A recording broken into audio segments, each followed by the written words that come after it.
Hello everyone, welcome to another video. In this video, I will show you how to turn off offsite ads on Etsy. Now, if you want to know more about Etsy and more about its features and how to do a lot of stuff, we are posting 10 tutorials every single day this week for Etsy. So basically what you will have to do is you'll have to go to Shop Manager, but I will show you this way. So as you can see, we're on help.etsy.com, and as you can see, to opt out of offsite ads or Etsy offsite ads, you need to go to your Shop Manager, then you need to go to Settings, and then you need to select offsite ads.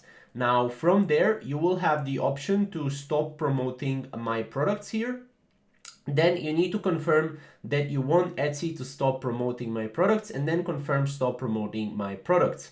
Now, if you ever want to re-enroll in offsite ads, you can visit the offsite ads page and choose restart offsite ads, right? So this is basically how you can turn off offsite ads on Etsy. It's very simple, very straightforward. If you have any questions or maybe comments within this process, comment down below and subscribe to our channel for more if you want to see more Etsy tutorials. Thank you guys for watching.